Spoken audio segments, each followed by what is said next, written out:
সকলের প্রশংসা করা শেষ করা অসম্ভব, তারই প্রশংসা মতো আন্তরিকতা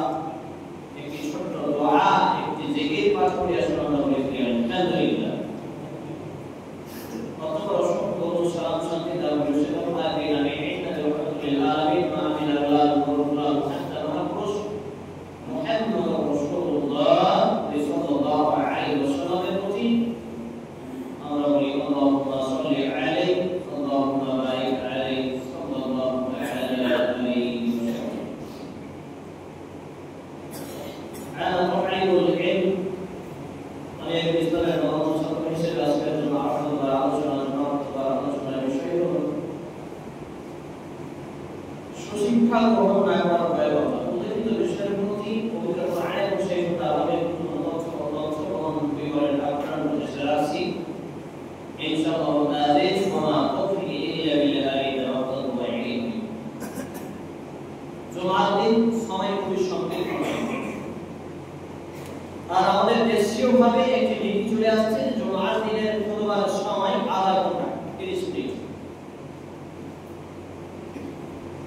এটা প্রচলিত হয়ে গেছে যে জুমার খুতবার বা মওযু জুমার দিনের খুতবার টাইম বিষয়বস্তু সংক্ষিপ্ত হওয়া যায় এটা রাসূল সাল্লাল্লাহু আলাইহি ওয়াসাল্লামের নির্দেশ लेकिन जुमा का खुतबा का मौजू छोटा होना चाहिए इसका मतलब ये नहीं है कि आधा घंटा में खत्म किया जाए অর্থাৎ 30 মিনিটে আধা ঘন্টায় যে খুতবা শেষ করতে হবে এই পুরো বিধান ইসলামের আমার জানা নেই পবিত্র কোরআনে এবং সেইগুলো আমাদের দিকে জানেন তাহলে বলবেন এইজন্য আমি যখন খুতবা দিই আলহামদুলিল্লাহ ফালিল্লাহ হামদ আজকে আপনাদের এই মসজিদে 423 নম্বর মসজিদে খুতবা এর আগে গত সপ্তাহে 422টি মসজিদে খুতবা সম্পাদন হয়েছে প্রতিটা জায়গায় এটা চ্যালেঞ্জ করছি যে আধা ঘন্টায় 30 মিনিটে খুতবা শেষ করতে হবে কেউ কোরআনের একটি আয়াত একটি হাদিস একটা সনদের পদ আপনি পরিবেশন করবেন ইনশাআল্লাহ তাআলা মেনে নেওয়া হবে কিন্তু আজ পর্যন্ত কেউ তা প্রমাণ করতে পারেনি তাই বিষয়গুলো খুতবা শুরু করেছি বিষয়বস্তু আছে কোরআনের আয়াত এবং হাদিসগুলোকে সামনে রেখে আমি এবার আলোচনা সংক্ষিপ্ত করার চেষ্টা করব 2-4 মিনিট 5 মিনিট কভারতে হতে পারে কতই বলে চলে আসি আমি আমার আলোচনার দিকে তার আগে দুটি কথা আপনাদের সঙ্গে প্রথম কথা হচ্ছে যারা হাঁটু গেড়ে বসে আছেন আর হেলান দিয়ে বসে আছেন গায়ে হাত দিয়ে হোক আর কেবলাতে কম করে হোক আর দেওয়ালে হেলান দেওয়া যতগুলো লোক হাঁটু গেড়ে বসে আছেন হাঁটু সরে দেবেন কারণ জুমার দিনের মুসাফা সিস্টেমেটিক সুন্নাহ হলো যে স্ট্রং ভাবে হ্যাবিট ভাবে একনিষ্ঠ ভাবে প্রতিবের দিকে চেয়ে থাকা অন্যান্য দিকে মনোযোগ না দেওয়া এবং একনিষ্ঠভাবে খুতবাকে শ্রবণ করা এবং খুতবার পরিপ্রেক্ষিতে কখনো সুবহানাল্লাহ কখনো আলহামদুলিল্লাহ কখনো আল্লাহু আকবার এবং নবী মুহাম্মদ রাসূলুল্লাহ সাল্লাল্লাহু আলাইহি ওয়াসাল্লামের নামে উচ্চ স্বরে বুঝদের বিদ্রাস হলো উচ্চ স্বরে জোরে সাল্লাল্লাহু আলাইহি ওয়াসাল্লাম পাঠ করা এবারে আসি আমার গ্রামে বা আলোচনা দিই দেখে খুতবা পাঠের পরে আপনাদের সামনে পবিত্র কোরআনুল কারীমের প্রসিদ্ধ সূরা প্রসিদ্ধ 5টি আয়াত কারিমা পাঠ করেছি তিনি সবার অবগত হয়েছে আজকে ছোট ছোট বাচ্চাদেরও বক্তব্যে যারা আছে অন্ততপক্ষে তাদের এই সূরা আয়াতগুলো মুখস্থ হয়েছে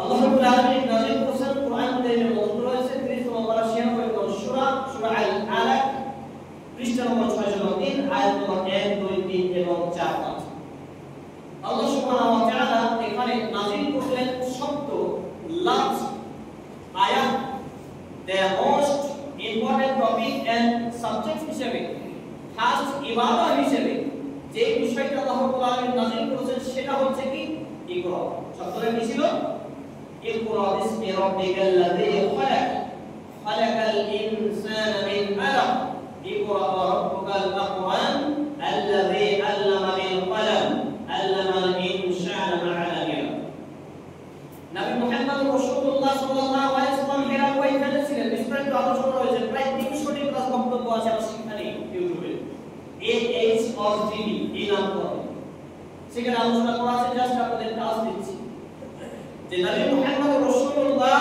সাল্লাল্লাহু আলাইহি ওয়াসাল্লাম কে বলছেন না বলেছে আস্তে নয় জোরে খেয়াল আছে আপনারা সাল্লাল্লাহু আলাইহি ওয়াসাল্লাম হেরা ওইখানে ছিলেন একজন ব্যক্তি মানুষের খুব দরদ করে একটা ব্যক্তি এলেন আশা করে বলছেন ইকরা আপনি করুন জড়িয়ে ধরে চাপ দিয়ে ছেড়ে ধরে বলছেন ইকরা আপনি করুন বলছে ইকরা আপনি করুন আর তিনি বলছেন আমি করতে জানি না কারণ আমাদের নবী মুহাম্মদ রাসূলুল্লাহ সাল্লাল্লাহু আলাইহি ওয়াসাল্লাম তরিকা জানতেন না তিনি এবার বলছেন ইকরা বিসমি রাব্বিকাল্লাযী খালাক পাঠ করুন আপনি আপনার পালনকর্তার নামে খালাকাল ইনসানা মিন আলাক যিনি মানুষকে আলাক অর্থাৎ জমাট বাঁধা রক্তপিণ্ড থেকে সৃষ্টি করেছেন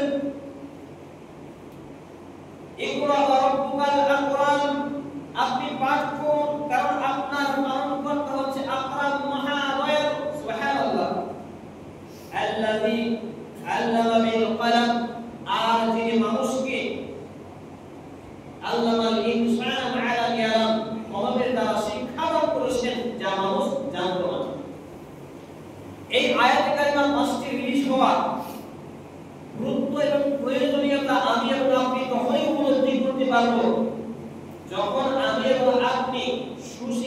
প্রতি অগ্রসর হব।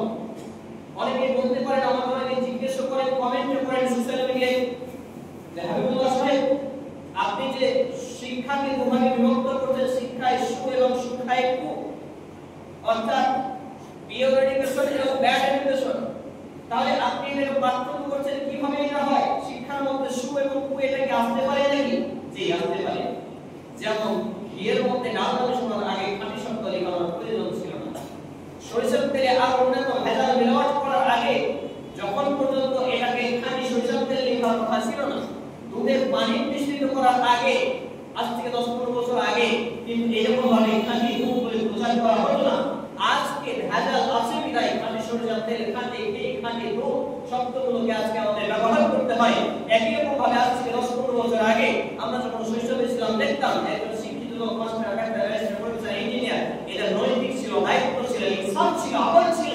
কিন্তু আজকে সেই শিক্ষায় সু এবং কু পার্থক্যকরণ কিভাবে হয়েছে?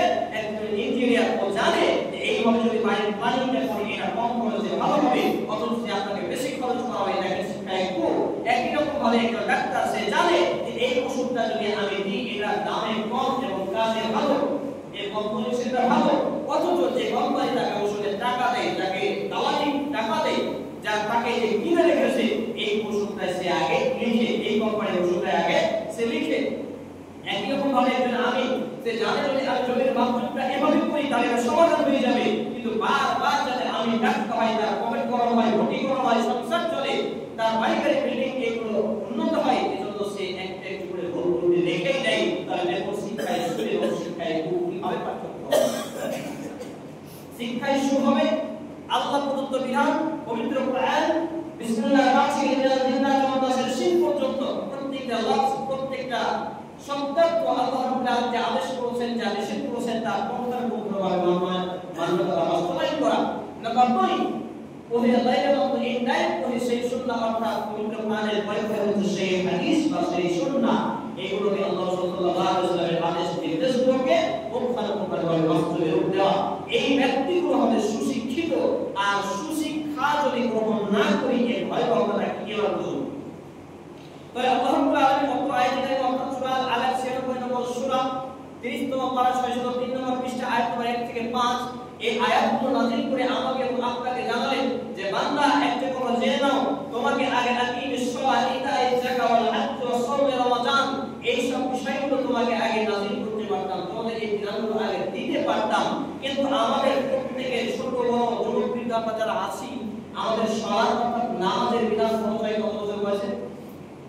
মুরু আওলাদুল 20 পারা। যখন বয়স তাদের 7 থেকে 7 হয় তাহলে নামাজ যখন তাকিদ করো, আর যখন তারা 10 বছরে এসে উপস্থিত হয় হালকা মৃদু মেরে প্রহার করে তাদেরকে মসজিদমুখী করো। তাহলে 1 থেকে 7 বা 1 থেকে 10 বছরের যে স্পেস, যে সময়সীমা, যে ব্যবধান, এই সময়সীমাটা আমার এবং আপনার ইবাদত কোনটা? বুঝতে পারছি? 1 থেকে 10 বছর যে আমার নামাজ ফরজ হলো না, তাহলে এই ফরজ নামাজ ফরজ হওয়ার আগে যে ইবাদত রয়েছে, কারণ দেখুন পবিত্র কোরআন সূরা আয-জারিয়াত 11 নম্বর সূরা 56 নম্বর আয়াতে আল্লাহ রাব্বুল আলামিন বলেন, ওয়া মা খালাকতুল জিন্না ওয়াল ইনসা ইল্লা লিয়াবুদুন, আমি মানুষ এবং জিনকে কেবলমাত্র একমাত্র এই উদ্দেশ্যে সৃষ্টি করেছি, ইল্লা লিয়াবুদুন, তারা কেবল আল্লাহর ইবাদত করবে আর তার সাথে কাউকে শরীক করবে না। এবং আল্লাহ তাআলা বলেন সূরা আন-নিসা আয়াত 4 নম্বর সূরা 34 নম্বর আয়াত, সূরা আল-বাইনা 8 নম্বর সূরা 85 নম্বর আয়াত, সূরা আন-নাহল 16 নম্বর সূরা 34 নম্বর আয়াত। এছাড়াও একাধিক আয়াতে কারিমা রয়েছে যেখানে আল্লাহ রাব্বুল আলামিন জানিয়েছেন যে মানুষ আর জিনকে আল্লাহ রাব্বুল আলামিন সৃষ্টি করেছেন তার ইবাদত করার জন্য, ওয়ালা তুশরিকু বিহি শাইআন, এবং তার সাথে যাতে কেউ শরীক না করে এই জন্য। তাহলে প্রত্যেকটা ছোট বড় যুবক বৃদ্ধ সবার উপরে ইবাদত করা, আল্লাহর ইতাআত করা, অনুসরণ করা, রাসূলুল্লাহ সাল্লাল্লাহু আলাইহি ওয়াসাল্লামের আবশ্যক জীবন গঠন করা হচ্ছে ইবাদত। আর এই ইবাদত ফরজ করা হয়েছে সকলের উপরে। তাহলে 1 থেকে 10 বছর সময় পর্যন্ত যে আমার উপরে নামাজ ফরজ হলো না, তাহলে এই সময়ের ফরজ ইবাদত কোনটা? আমি ছোট্ট মাথায় তালিবুল ইলম ইসলামের অযোগ্য একজন ছাত্র হিসেবে যে উপলব্ধি করেছি, গবেষণায় পেয়েছি, এই বিষয়টা হচ্ছে, এই ইবাদতটা হচ্ছে ফার্স্ট মোস্ট ইবাদত হলো ইকরা বিসমি রাব্বিকাল লাযী খালাক, অর্থাৎ এডুকেশন, শিক্ষা, শিক্ষা ইত্যাদি। তাহলে আমাদেরকে কোরআন এবং সেই সুন্নাহকে অধ্যয়ন করা, স্টাডি করা,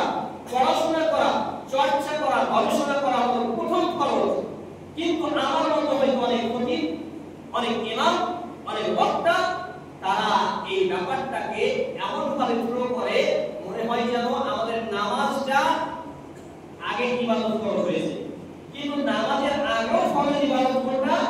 শিক্ষা অর্জন করা। বোঝাতে পারছি না আমার কথা বুঝতে পারছেন? আরেকটু উদাহরণ দিই। এই যে মসজিদে ঢুকলাম আমি এবং আপনি, মসজিদে ঢুকবো কিভাবে? কিভাবে ঢুকবো? বাড়িতে যেভাবে ঢুকি, যেভাবে খুশি সেভাবে না। আগে বিসমিল্লাহ আগে বাড়ি থেকে বেরোনোর সময় বিসমিল্লাহ তাওয়াক্কালতু আলাল্লাহি লা হাওলা ওয়ালা কুওয়াতা ইল্লা বিল্লাহ। মসজিদে যখন আমি ডান পা রাখলাম আসসালাতু ওয়াসসালামু আলা রাসূলিল্লাহ, অনেকে জানে এই যে দোয়ার প্রথম অংশ সূরা আল-আহকাম কিতাব দোয়া, কিতাব আল-আদাবে রয়েছে এই হাদিস এবং আমার লেখা মেম্বার কাসম তৃতীয় অধ্যায়ে এই দোয়াটি নিয়ে আসা হয়েছে আলহামদুলিল্লাহ। তো এই দোয়াটা প্রথম আসসালাতু ওয়াসসালামু আলা রাসূলিল্লাহ, সালাত ও সালাম বর্ষিত হোক নবী মুহাম্মদ রাসূলুল্লাহ সাল্লাল্লাহু আলাইহি ওয়াসাল্লামের উপরে, দিয়ে আল্লাহুম্মা আফতাহ লি আবওয়াব রাহমাতিক। এই দোয়া বলে ডান পা দিয়ে আগে মসজিদে ঢুকতে হয়। এবার মসজিদে এসে আমি কি করব? বসে যাব, দাঁড়িয়ে থাকবো, আজান শুনবো, সুন্নাত শুরু করব। তাহলে এই যে টোটাল ডিপার্টমেন্টটা, অর্থাৎ আমার বলা, আমার উঠা, আমার চলা, আমার খাওয়া, আমার পড়া, এভরিথিং এর বুঝে প্রত্যেকটা মোমেন্ট বক্সিরাতে অথবা তুমি বক্সিরাতে অথবা তুমি এই যে একটা দেয়াল, এখানে একটা পিলার রাউন্ড করা হয়েছে, এটাকে লক্ষ মিস্ত্রি দ্বারা করা হয়।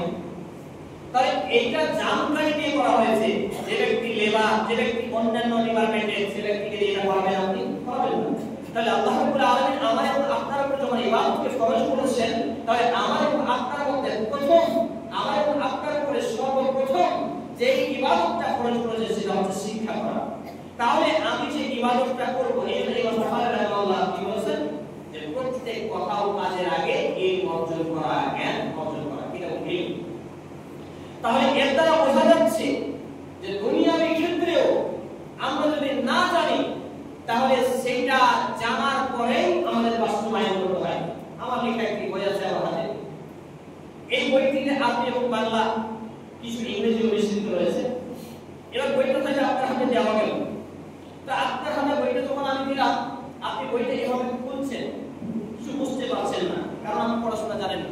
একটা ছোট্ট বাচ্চা ছেলে হাতে দিলাম, সে আরবি পড়তে পারে, অনুমান করছে। আরেকজন দিলাম, সে বাংলা পড়তে পারে, অনুমান করছে। আরেকজন দিলাম, সে বাংলা, ইংরেজি, আরবি সবই পড়তে পারে। এর মানে হলো লেখাপড়া করেনি যারা, চোখ থাকতে অন্ধ তারা। তাহলে লেখাপড়া করেনি যারা, চোখ থাকতে অন্ধ তারা যদি দুনিয়ার ক্ষেত্রে হয়, তাহলে দিনের ক্ষেত্রে এটা কি নয়? অবশ্যই এটা।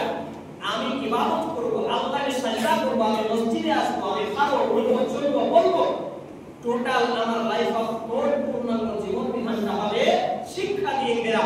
আজকে মুসলমান সমাজ সুশিক্ষায় সুশিক্ষিত না হওয়ার ফলে তারা ইমামের সম্মান কি বোঝে না, ইমামের মর্যাদা বোঝে না, মসজিদ কমিটি হওয়ার যোগ্যতাকে জানে না, সমাজে কোনটা হালাল কোনটা হারাম বোঝে না, কোনটা জায়েজ কোনটা নাজায়েজ, কোনটা সুন্নাহ কোনটা বিদআত, কোনটা তাওহীদ কোনটা শিরক পার্থক্য বোঝে না। এভাবে দিবারাত্রি আমাদের সমাজ আজকে কুরুষিত হচ্ছে, আমাদের সমাজ আজকে পাপাচারে হাঁটছে। একজন ব্যক্তি পরিবারে শত শত গ্রামের সদস্য বেনামাজি রয়েছে, একটা গ্রাম্য সরকার মরমের আন্ডারে শত শত পরিবার বেনামাজি রয়েছে, মাতাল রয়েছে, জেনাকারী রয়েছে, সেগুলো নিয়ে তারা কোনো পরোয়া করে না। কিন্তু সুশিক্ষা অর্জন না করার ভয়াবহতা দেখুন। এখনই যদি আমার মতো আপনার মসজিদে ইমামের মতো করে একটা নামাজি, হাজি, গাজী, ভালো মুসল্লি ব্যক্তি যদি একাধিক বিয়ে করে, দুইটা বিয়ে করে ফেলে, তখন সেই লোকগুলো চায়ের দোকানে দোকানে বলবে, হায় হায় হায়, এই লোকটাকে এত ভালো বলতাম এই আমার দুটা বিয়ে করে ফেলেছে। নাউযুবিল্লাহি মিন যালিক। দুটা বিয়ে করা আপনার জিনা পালন করতে বিনা। সূরা আন-নিসা সূরা নম্বর 4 আয়াত নম্বর 3 আল্লাহ রাব্বুল আলামিন বলেন, মাসনা ওয়া সুলাসা ওয়া রুবাআ, তোমরা তোমাদের নারীদের মধ্যে থেকে পছন্দ মতো বিবাহ করো, 2, 3, 4, যদি ইনসাফ পালন করতে না পারো, আশঙ্কা থাকে, ক্ষমতা না থাকে, অহিদান একে কোন ভাগ করো। এই আয়াতের দ্বারা প্রমাণ করে দেখুন 2, 3, 4 আল্লাহ বলতে পারতেন না 1, 2, 3, 4 বলতে পারতেন না, নাউযুবিল্লাহি মিন যালিক বলতে পারতেন না। বর্তমানে ক্ষেত্রে 1, 2, 3, 4 হয়, কিন্তু 2, 3, 4 তারপরে একে এলেন গেল। এখানে একটা হিকমা হলো আমরা হচ্ছে শেষ উম্মতে মুহাম্মদ, আমরা শেষ উম্মতে মুহাম্মদ। এই সময় যখন নারী সংখ্যা বৃদ্ধি হবে, নবী মুহাম্মদ রাসূলুল্লাহ সাল্লাল্লাহু আলাইহি ওয়াসাল্লাম ভবিষ্যৎবাণী করেছে কিয়ামতের পূর্বে ততদিন পর্যন্ত কিয়ামত হবে না যতদিন পর্যন্ত না নারীর সংখ্যা শেষ জেনারেশন, লাস্ট জেনারেশন। আমাদের এই উম্মার পরে আর কোনো জেনারেশন আসবে না, এরপরে পৃথিবী ধ্বংস হবে। তো এই মোমেন্টটাই নারীর সংখ্যা হবে অধিক, নারীর সংখ্যা হবে অধিক। তা আল্লাহ তাআলা জানেন, তিনি জানেন যে নারীর সংখ্যা যত অধিক হবে তাদের যৌন চাহিদা আছে, তাদের প্রয়োজন রয়েছে। আর যৌন চাহিদা প্রয়োজন হচ্ছে খাবারের মতো। খাবারের মতো মানে একজনের খোরাকি 100 চালের ভাত, একজনের খোরাকি 150 চালের ভাত, কেউ কেউ 250, 300, 400 চালের ভাত খান। কিন্তু বিয়ের ক্ষেত্রে আমরা জাহেল, মূর্খ, অজ্ঞ, ডেরমা, ধর্মীয় জ্ঞানহীন হওয়ার ফলে কোনো ব্যক্তি যদি ভালোভাবে দ্বিতীয় বিবাহ, তৃতীয় বিবাহ, চতুর্থ বিবাহ, একাধিক বিবাহ করতে চায়, তাহলে সমাজ সেটাকে এত নোংরা ভাবে দেখে যে তার ঈমান নষ্ট হয়ে যায়, সে মুসলিম থেকে অমুসলিম পর্যন্ত হয়ে যায়। তার এই ঈমান দুর্বল হওয়ার কারণে, অথচ সে ব্যক্তি কোরআন এবং হাদিসের জ্ঞান না থাকার ফলে, সুশিক্ষা অর্জন না করার ফলে, সুশিক্ষার জ্ঞান না থাকার ফলে এই ব্যাপারটা তার মাথায় ঢোকে। একটা লোক আপনার বাড়ি বেড়াতে এলো, সে যদি একটু খাবার বেশি খেয়ে নেয়, আপনি বলবেন বেশি খেয়ে নিন। আল্লাহ রাব্বুল আলামিন কাকে কি ক্ষমতা দিয়েছে আপনি আমি জানি না। তাহলে কোরআনুল কারীমের যেমন দানের বিধান রয়েছে, দান করা কিন্তু ফরজ নয়, যাকাত দেওয়া ফরজ, কিন্তু দান করা ফরজ নয়। অথচ দান করার গুরুত্ব আমরা সবাই বুঝি। মসজিদ নির্মাণ করো, এই ফজিলত, এই করো, সেই ফজিলত। কিন্তু আপনি একটা অবিবাহিত মেয়েকে দ্বিতীয় বিবাহ করবেন, দেখি স্ত্রী হিসেবে নেবেন, তাকে সমাজের জেনা ব্যভিচার থেকে বাঁচাবেন, তাকে পাপ থেকে বাঁচাবেন, তাকে ইনসাফ দিবেন, তাকে স্বামীর মর্যাদা দিবেন, তাকে আদর দিয়ে রাখবেন, তাহলে এই মেয়েটা যে আপনি এতগুলো উপকার করছেন, এই মেয়েটা, তাহলে এটা আপনার জন্য নেকির কাজ নয়? আজকে সমাজ ব্যবস্থা এতটা নোংরা হয়ে গেছে, সমাজ ব্যবস্থা গান বাজনা, হালাল হারাম বাদ বিবেচনা না রাখার ফলে আমার সমাজ থেকে ইসলাম আজকে ধ্বংসের দ্বার প্রান্তে চলে গেছে। আমি এবং আপনি বুঝতে পারি ইসলাম ধ্বংসের দ্বার প্রান্তে যায়নি। নামাজ ছেড়ে দেওয়া কি রে ভাই? নামাজ ত্যাগ করা কি? আমি দেখেছি অনেক মসজিদে 60 বছর, 70 বছর, 50 বছর, 40 বছরের বৃদ্ধ লোক, বালক, উসমান পাশে ঠান্ডায় গরম করে শীতে বিছানাটাকে সরিয়ে ফেলে চাচির কাছ থেকে, দাদির কাছ থেকে সে আরামকে হারাম করে দিয়ে মসজিদ পানে শুয়ে আছে। অথচ তার বাড়িতে তার জন্ম দেওয়া, তার বীর্য দিয়ে তৈরি হওয়া সন্তান, তার জন্ম দেওয়া ছেলে মেয়ে যুবক যুবতী হয়ে আছে, এখনো তাকে নামাজের জন্য সেই বৃদ্ধ বাপ মা তাগিদ করেন না। জেনে রাখুন, আমরা পৃথিবীতে সাদকায়ে জারিয়ার কথা খুব শুনে আসছি, অথচ সাদকায়ে জারিয়ার পরিবর্তে যে পাপের জারিয়া রয়েছে এই বিষয়ে আমরা ভাবি না। সাদকায়ে জারিয়া, আপনি ভালো কাজ করবেন, সাদকায়ে জারিয়া পাবেন কবর পর্যন্ত, ভালো কথা। কিন্তু আপনার জন্ম দেওয়া কোনো ছেলে, কোনো মেয়ে বেনামাজির সাথে বিয়ে দিয়েছেন, কিংবা বেনামাজি হয়ে আছে, বা নামাজ ধরে না, নামাজ পড়ে না, আপনি একবার বললেন আর ছেড়ে দিলেন। অথচ এমন কোন পিতা দেখলাম না যে পিতা বলল, বেটা ফজরের আযান হয়েছে, মুয়াজ্জিন বলেছে আসসালাতু খায়রুম মিনান নাওম, ঘুম থেকে সালাত উত্তম, উঠো, তোমার জন্য পানি গরম করছি, রেডি করছি, ঠান্ডা করছি, প্রয়োজনে তোমার ফরজ গোসল থাকলে, নাইট ফল, স্বপ্নদোষ, স্ত্রীর সহবাস যদি করে থাকো, তোমার জন্য পানি গরম করে রেখেছি, বেটা যাও ফরজ গোসল করো, এরপরে তুমি মসজিদে যাও। এরকম বাপ মা আছে? হারিকেল জ্বালিয়ে খুঁজে পাওয়া গেল দিনের বেলা, আলেমদের মধ্যে আছে। সাজুপুর পিএড কলেজের পাশে একজন ইমাম আবুল হায়াত, দাঁতের ডাক্তার, তিনি আমারই বন্ধু। তার ছেলের প্রথম যখন এই নাইট ফলস হয়, আমি তার সঙ্গে আলোচনা করতে করতে তিনি আমাকে খোলামেলা ব্যাপারটি বলেছেন। তিনি বলছেন, তার স্ত্রী বলছেন যে আজকে বাদ দেন না, আজকে মনে হচ্ছে ব্যাটার একটু অন্যরকম সমস্যা আছে, আজকে ফজরটা নিয়ে বাতি যান। তিনি বলছেন না, এটা হতে পারে না, কারণ কোন বাপ, বীর পুরুষ বাপ, মুসলমান বাপ, যার শরীরে রক্ত রয়েছে, লহু রয়েছে, এমন কোন বাপ নিজের নামাজ আদায় করবে আর বেটা বেনামাজি হয়ে ফজরের জামাত কাজা করে ঘরে ঘুমাবে, এই বাপ দুনিয়ার বুকে বেঁচে থাকা থেকে মাটির নিচে বেঁচে যাবে।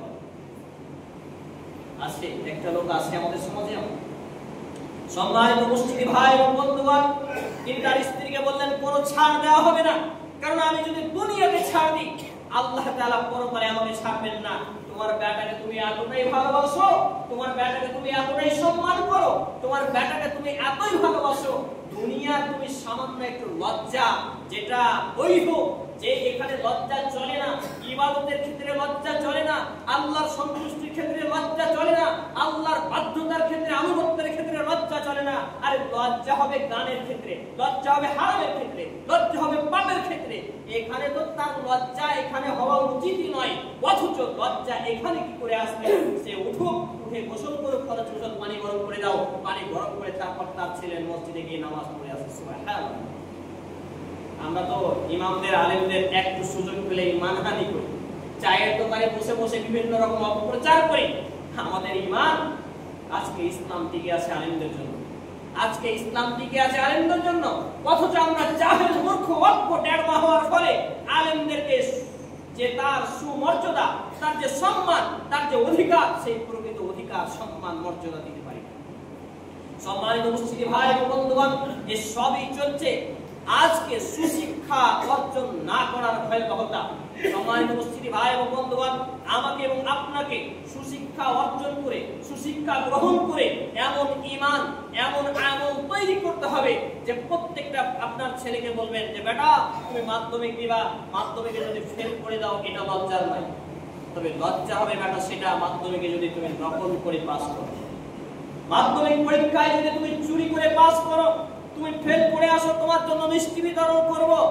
লজ্জা হবে তখন যখন তুমি ফজরে জামাত কাজা করবে, লজ্জা হবে তখন যখন তুমি জোহরে এখানে ওখানে বেড়াবে, লজ্জা হবে তখন তুমি যখন আসরে খেলাধুলায় ব্যস্ত থাকবে, লজ্জা হবে তখন যখন মাগরিবে বন্ধুদের সাথে আড্ডা দিবে, লজ্জা হবে তখন যখন তুমি এশার জামাত ত্যাগ করে এশারের আগেই ঘুমিয়ে পড়বে, আর রাত্রি 12টা 1টা 2টা 3টা পর্যন্ত মোবাইলে গান, ফ্রি ফায়ার, পাবজি, আর আপনার কি বলছে ক্রাইম পেট্রোল, সিআইডি, রিলস, ভিগো, হোয়াটসঅ্যাপ, ইউটিউব, বিভিন্ন নোংরামিতে মেতে থাকবে। এটা তোমার লজ্জা হওয়ার কথা। এইরকম ঈমান, এরকম পরিবার, এরকম ব্যক্তিত্ব, এরকম সমাজ গঠন করার কথা।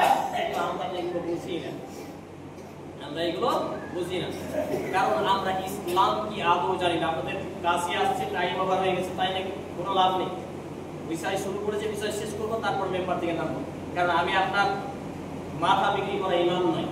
সম্মানিত উপস্থিতি ভাই এবং বন্ধুগণ, দ্বিতীয় খুতবার পরে দ্বিতীয় দফায় আপনাদের সামনে যে একটি হাদিস পাঠ করেছি, হাদিসের বর্ণনাকারী রাবী হচ্ছেন আনাস ইবনে মালিক রাদিয়াল্লাহু তাআলা আনহু। তিনি বলছেন, আনাস ইবনে মালিক রাদিয়াল্লাহু তাআলা আনহু قال قال رسول الله صلى الله عليه وسلم تعلم العلم فريضة على كل مسلم। আনাস ইবনে মালিক রাদিয়াল্লাহু তাআলা তিনি বর্ণনা করেছেন, নবী মুহাম্মদুর রাসূলুল্লাহ সাল্লাল্লাহু আলাইহি ওয়াসাল্লাম বলেছেন, তুআলামুল ইলমি ফরিজাতুন আলা কুল্লি মুসলিম। হাদিসের গাম্ভীর্যতা বুঝেন, হাদিসের গভীরতা কতটুকু জানেন? তুআলামুল ইলমি, ইলমকে তলব করা বুঝেন না? ভোর 4টা থেকে রাত্রি 12টা 1টা পর্যন্ত যে আপনি দুনিয়া, বাড়ি, গাড়ি, টাকা, নারী, আরো কিছু পেছনে যে মেহনত করেন, এটাকে বলে তলব করা। আপনি যে দুনিয়ার জীবনকে ডেভেলপ করার জন্য, একটু আনন্দে উল্লাসে জীবনকে কাটানোর জন্য, বাড়ি গাড়ি বিল্ডিং প্রাসাদ নির্মাণ করার জন্য, একটু ভালো মন্দ খাদ্য খাওয়ার জন্য আপনি যে পরিশ্রমটা করেন, আর এই পরিশ্রমের পেছনে আপনি যে সময়টা ব্যয় করেন, যে খোঁজাখুঁজি করেন, দৌড়াদৌড়ি করেন, এটাকে বলে তলব করা। এই জন্য আমি বলি, আমরা দুনিয়ার জন্য, দুনিয়াতে একটু ভালো থাকার জন্য যেই পরিমাণ ব্যয় করি সময়, যেই পরিমাণ ব্যয় করি মাথার ঘাম পাতায় ফেলে, যেই পরিমাণ রক্তকে আমরা পানি করে ফেলি, এত পরিমাণ যদি জাহান্নাম থেকে বাঁচার জন্য, জান্নাত পাওয়ার জন্য, ইসলামের জন্য, কোরআনের জন্য, হাদিসের জন্য আমরা যদি এর শতভাগের 1 ভাগ পালন করতাম, ওয়াল্লাহি আল্লাহর কসম, ওয়াল্লাহি আল্লাহর কসম, ওয়াল্লাহি আল্লাহর কসম, আমরা জাহান্নাম থেকে বাইরে জান্নাত আমাদের জন্য ওয়াজিবাত, ওয়াজিবাত, ওয়াজিবাত অর্থাৎ ওয়াজিব হয়ে যেত। সুবহানাল্লাহ। ভেবে দেখেছেন? অথচ আমরা এই তলব করা বুঝি না। সকাল বেলায় চা খেতে খেতে এক পায়ের উপরে আরেক পা রেখে, সিগারেট খেতে খেতে পেপার না পড়লে অনেকের পেটের ভাত হজম হয় না, অথচ তার শুরু করার কথা ছিল ঘুম ভাঙার দোয়া দিয়ে, তারপর শুরু হওয়ার কথা ছিল কুরআন তিলাওয়াত দিয়ে। দিনটা তেমন সুযোগ হয় না, ফজরের নামাজ পড়ে না, মাছের ব্যবসায়ী মাছ পড়ে, চাষের ব্যবসায়ী চাষ করে, আরো কিছু কাজ করে। এই তো আমরা নামধারী মুসলমান। তাহলে সুশিক্ষা গ্রহণ না করা, সুশিক্ষা অর্জন না করার হাজারো লক্ষ কোটি সমাজে ভয়াবহতা রয়েছে, ত্রুটি রয়েছে, যেগুলো আমাদেরকে দিন রাত ইসলামকে ধ্বংস করছে। মুসলমানকে নামে খাতা কলমে রেখেছে, আধার কার্ড, ভোটার কার্ড, বিভিন্ন কার্ডে, কিন্তু প্রকৃত অর্থে মুসলমান আমরা নই। সম্মানিত উপস্থিতি ভাই ও বন্ধুগণ, তাহলে আল্লাহ রাসূল সাল্লাল্লাহু আলাইহি সাল্লাম বলেন, আলামুল ইলমি ফারিজাতুন আলা কুল্লি মুসলিম, আলা কুল্লি মান, तमाम মুসলমান যুবক বৃদ্ধ, ছোট বড়, পুরুষ নারী, সকল মুসলমানের উপরে এই জ্ঞানকে অর্জন করা ফরজ করা হয়েছে। কোন জ্ঞান? ইমাম ইবনে তাইমিয়া রাহিমাহুল্লাহ বলেন যে সেই জ্ঞান আজকে আমার এবং আপনার মাদ্রাসা মসজিদে যে সব আলেমগুলো থাকেন, ইনাদের পর্যায়ের জ্ঞান। একটা আরবি আয়াত রয়েছে, আরবিটাকে সরাসরি বাংলায় নিজ মাতৃভাষায় ট্রান্সলেট করার জ্ঞান, যে জ্ঞানটুকু হয়তো আমার মধ্যেও নেই, এই পর্যায়ের বেসিক এলম অর্জন করা প্রত্যেক মুসলমানের উপর ফরজ করা হয়েছে। অথচ কোন দিকে মুখ করে পেশাব করতে হয় আমি জানি না, কিভাবে ঘুমাতে হয় আমি জানি না, কিভাবে খেতে হয় আমি জানি না। এই হচ্ছে আমি এবং আপনি মুসলমান। সম্মানিত উপস্থিতি ভাই এবং বন্ধুগণ, আপনাদের এখানে সিস্টেমেটিক যেহেতু একটু উল্টা হয়েছে, যার জন্য হয়তো অনেকে বিরক্তি ফিল করছেন, কিন্তু কিছু করার নেই, সিস্টেম চেঞ্জ করতে হবে। কোরআন এবং হাদিস দিয়ে সিস্টেম চেঞ্জ করতে হবে। হাদিসটি বর্ণিত যে সুনানে ইবনে মাজাহ গ্রন্থে হাদিস নাম্বার 224, মিশকাতুল মাসাবিহ গ্রন্থে হাদিস নাম্বার 218, সহিহুল জামিআ শাগীর গ্রন্থে হাদিস নাম্বার 3913 ক্রমিক নম্বরে হাদিস বর্ণিত হয়েছে। এছাড়াও বিভিন্ন গ্রন্থে হাদিসটি রয়েছে যে নবী মুহাম্মদ রাসূলুল্লাহ সাল্লাল্লাহু আলাইহি ওয়াসাল্লাম জানিয়েছেন যে দ্বীন ইসলামের জ্ঞান অর্জন করাকে ফরজ করেছেন। আজকে আমরা যদি পবিত্র কোরআন এবং সেই সুন্নাহর আলোকে দ্বীন ইসলামের জ্ঞান অর্জন করতাম, তাহলে পাপকে পাপ আর অন্যায়কে অন্যায়, ন্যায়কে ন্যায়, নেকিকে নেকি বলে প্রতিযোগিতা করতাম। কিন্তু আমাদের মধ্যে এই সুশিক্ষা না থাকার ফলে আমরা কোনটা পাপ এটাকে বিরক্ত মনে করি না, অথচ যেটা নেকির কাজ, যেটা ভালো কাজ, যেমন এই যে আপনার খুতবা চলছে, আপনারা হয়তো অনেকে সমালোচনা করবেন, কি একটা এলো কোথা থেকে উড়ে এসে জুড়ে বসতো আর খুতবা দিয়ে চলে গেল। কিন্তু আপনাকে চ্যালেঞ্জ করলাম, আপনার যদি ক্ষমতা থাকে, দম থাকে, আপনার সাইকুল হাদিসকে নিয়ে আসবেন, যে বসবেন, আপনি আপনাকে দলিল দিবেন যে আধা ঘন্টা পরে খুতবা দেওয়া যাবে না, প্রমাণ করবেন, আমি আর দিব না। সম্মানিত উপস্থিতি ভাই এবং বন্ধুগণ, খুতবার শেষ পর্যায়ে এসে আমি আপনাদের প্রতি যেটুকু অনুরোধ করব, বিশেষ করে যেসব যুবকরা রয়েছে আজকে হস্তমৈথুনের মতো পাপে জড়িত, আজকে জেনা ব্যভিচারের মতো পাপে জড়িত, আজকে গান বাজনার মতো পাপে জড়িত, দাড়ি কাটছাট করার মতো পাপে জড়িত, আর বিভিন্ন অশ্লীলতা, বেহায়াপনা, দুটা গার্লফ্রেন্ড রাখছে, আর ফোনে হাই হ্যালো করতে করতে রাতকে রাত কেটে যাচ্ছে। এই সব ব্যক্তিরা যারা যুবকরা আছো, তোমরা সতর্ক সাবধান হয়ে যাও। তোমার মতো শত যুবক তোমার বয়সে কবরে শুয়ে রয়েছে, তাদেরকে ফেরেশতা পিটাতে পিটাতে হাড্ডি কটাও নেই। আল্লাহু সুবহান, চিন্তা করো। তাহলে এইভাবে আমাকে এবং আপনাকে সুশিক্ষার জ্ঞান অর্জন করে কোরআনমুখী, সুন্নাহমুখী, আল্লাহমুখী হতে হবে। আল্লাহ রাব্বুল আলামিন যতগুলো কথা বললাম, সমস্ত কথাগুলো আগে আমাকে, তারপর উপস্থিত প্রত্যেকটা ভাই এবং বাবা জীবনকে, উপস্থিত বন্ধুগণকে মেনে চলার তৌফিক নসিব করুন। আমরা বলি আল্লাহুম্মা আমিন। ইয়া আল্লাহ রাব্বুল আলামিন, আমরা যারা অসুস্থ আমাদের পূর্ণতা সেটাই কামিলা আজিলা দিন, আমরা বলি আল্লাহুম্মা আমিন। ইয়া আল্লাহ রাব্বুল আলামিন, আমরা যারা অভাবী, আমাদের অভাবমুক্ত হালাল রুজি রোজগার দিয়ে অভাবমুক্ত জীবন দান করুন, আমরা বলি আল্লাহুম্মা আমিন। ইয়া আল্লাহ রাব্বুল আলামিন, আমরা যারা মুসলমান মুসলমান প্রত্যেকের কেউ বা কেউ, যে বা যারা ভাই বা আত্মীয় স্বজন, বিশেষ করে আমার আব্বা 3 আগস্ট আলিম মানুষ ছিলেন, মৃত্যুবরণ করেছেন। আমার মা 49 মাস আগে মৃত্যুবরণ করেছেন, নারমানি মৃত্যুবরণ করেছেন। আল্লাহ রাব্বুল আলামিন, আমার আব্বা, মা, নারমানি সহ যে বা যারা মুসলমান হয়ে মৃত্যুবরণ করেছে, আল্লাহ আপনি তাদের জীবনের প্রতি ক্ষমা করুন, তাদের কবরের সাথে বিছানা মিশিয়ে দিন, তাদেরকে জান্নাতুল ফেরদাউস নসিব করুন। আমরা বলি আল্লাহুম্মা আমিন। এই দাবি, এই দোয়া, এই দরখাস্ত মহান আল্লাহ সুবহানাহু ওয়া তাআলার সামনে রেখে আমরা আমাদের জুমার আলোচনা এগিয়ে নিই। اللهم صل على محمد وعلى ال محمد كما صليت على ابراهيم وعلى ال ابراهيم انك حميد مجيد. اللهم بارك على محمد وعلى ال محمد كما باركت على ابراهيم وعلى ال ابراهيم انك حميد مجيد.